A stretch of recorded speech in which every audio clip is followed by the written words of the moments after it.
Hello. Yes, I'm back. I finally have something to discuss and some time to discuss it in. And that something, of course, is She-Hulk Attorney at Law, the new Marvel series from Disney Plus that came out a couple of days ago, and I've only just seen it today. And now I am going to discuss it a little bit. Let's just get right into it. I enjoyed some of it, but not all of it. That's all I'm going to say. Well, as a shorthand sort of review for the episode, I think it was not a very good starting point for the show. And I'm not saying that I'm going to just give up after one episode. I'm not that type of person. I'm keep gonna give this show a chance. Marvel, while I'm not gonna say that it hasn't let me down yet.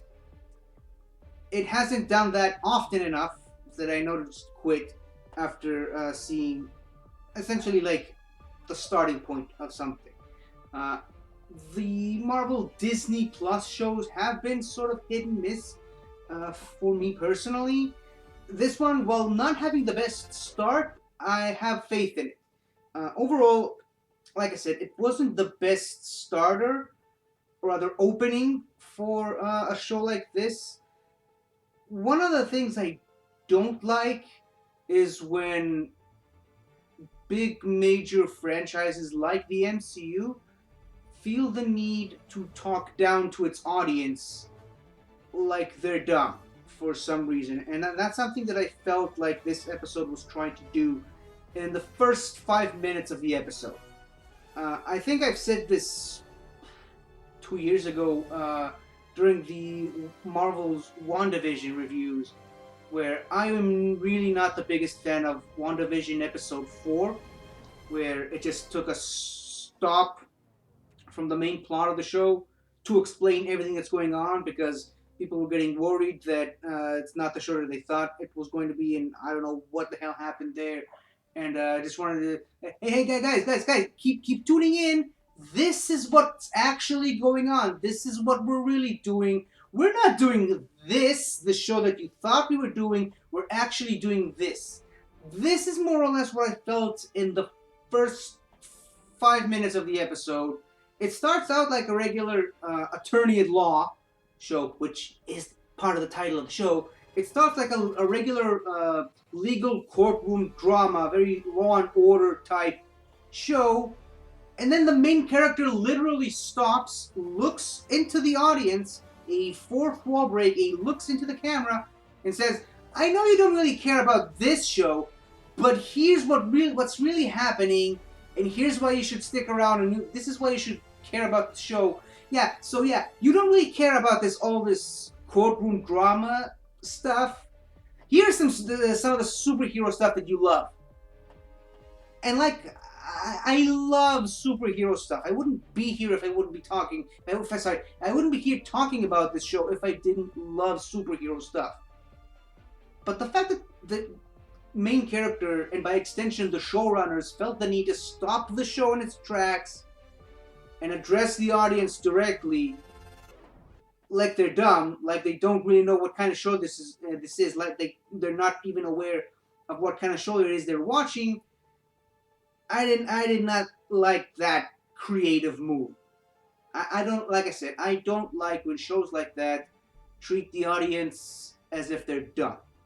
Now, anyways, that's over and done with. It moves over to the Hulk and Janet Walters.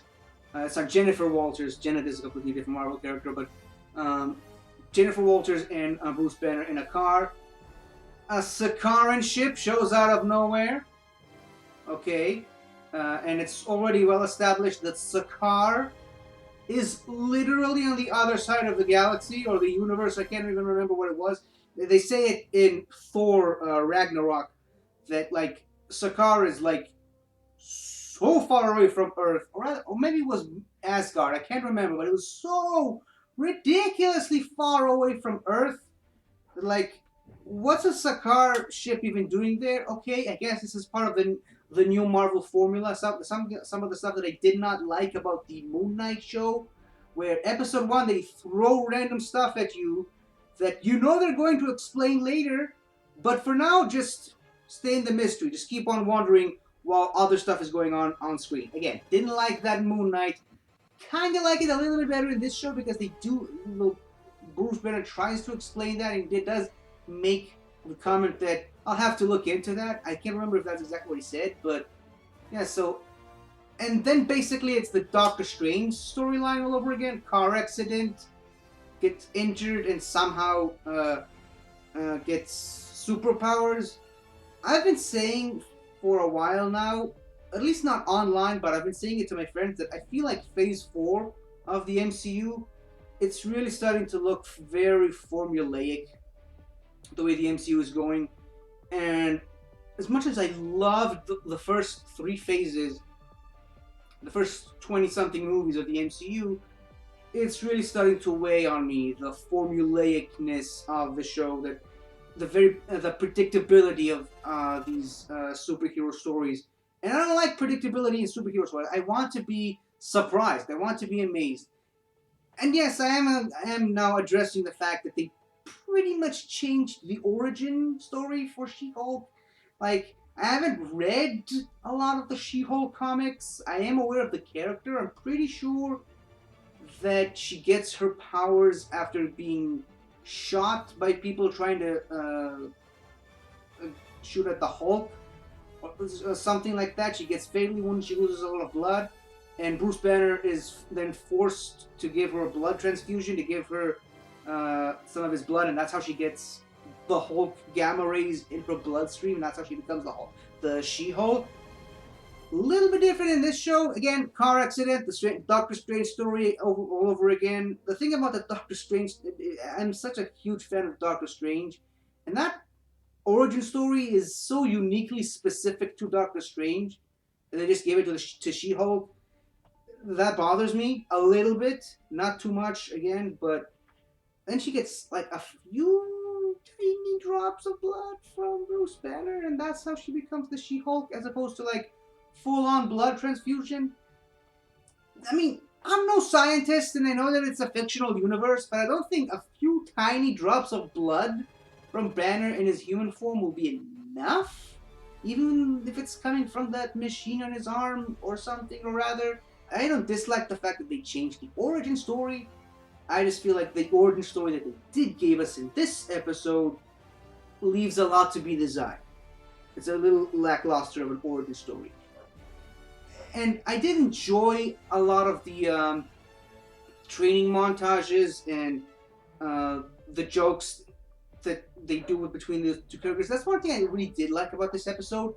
You can feel that these characters are related. You can guess, you can actually feel that they are cousins, that they grew up together because of all the digs that they throw at each other and how they keep trying to one-up each other, and I believe even Bruce calls her Fuzzball at one point. That's cousin, family camaraderie that is believable. That's one thing that the MCU really does well, is make you feel like these are real, actual characters, and not just caricatures of people. So I did like that a lot. I did feel a lot of the stuff on the Mexico off-the-books cabin site thing feels a little bit forced, like the way Bruce treated her, that he practically forced her to become a superhero. There was a lot of forced dialogue, I think, in that episode. And even when they get into an actual fight, that's one thing I do appreciate, is that they settle their differences by fighting, as Hulks and other superheroes tend to do. And that's how they come into an agreement, and that's how they settle their differences. They're like, if you want to go back and be a lawyer, that's fine. I'm here if you need me. Good luck. And didn't quite necessarily like the road that they needed to get there, but I liked the end result, that Bruce learned to let go, that he lets Jennifer do her own thing. And another thing I did appreciate is that they didn't turn the Hulk into a jobber in this episode. They very clearly established that the Hulk is stronger than She-Hulk. And that's not, I don't want to turn this into a gender thing.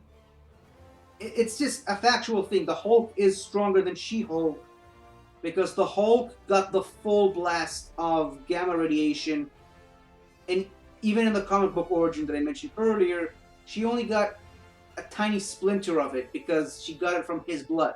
So he's the original, and that's an argument that I've had with people for many, many years, telling me that the She-Hulk is stronger than Hulk or as strong as the Hulk, and I kept saying, guys, or gals, he got the full blast of it. He's the original. She got a sample of his powers. She can never be as strong as he is. And I liked that she does go toe-to-toe with the Hulk in their fight together. She can hold her own in a fight like that. Obviously, this is the Bruce Banner control Hulk. It's not full-on Rage Hulk, uncontrollable rage monster that we've seen in the MCU and the comics and other medium. If it was, I mean, clearly he would have won, but, well, obviously this is her show, so you can't let her lose. But I loved that they firmly established that he's the stronger of the two, and that the fight itself ends with both of them deciding not to fight anymore. There wasn't a clear winner. I like that, because again, it's her show, you can't have her lose in her own show. So that's the stuff that I liked and didn't like, and as for the final part of the episode where it finally gets to where the show is supposed to be, courtroom legal drama that stars Jennifer Walters, some random super chick shows up and ruins everything, and we don't know who she is. We don't even know why she interrupted the trial. Does she have any connection to the guy being persecuted? Who is she? We don't even know her name. And I'm guessing it's another one of those things that they're saving it for episode 2, which I'm also going to watch because, like I said, I liked some parts of the episode, didn't quite like the full product overall. Basically, I think I'm going to have a much more smoother journey going through the show because the talking downness and dumbing things down, they got it out of the way in the first episode, and I think that's a good thing.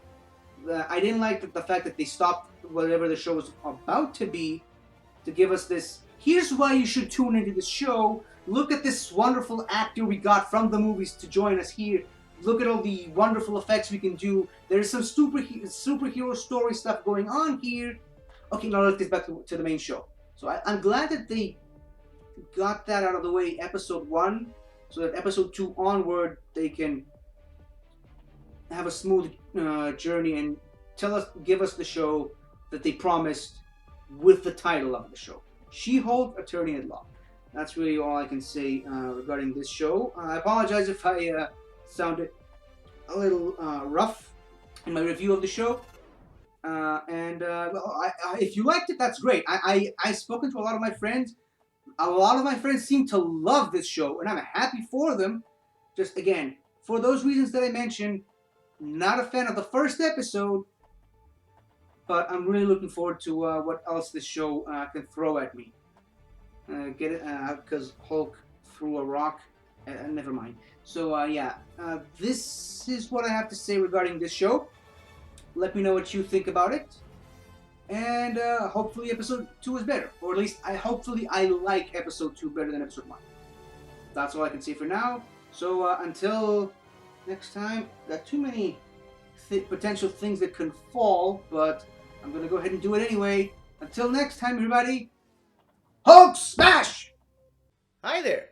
Thank you for watching the video.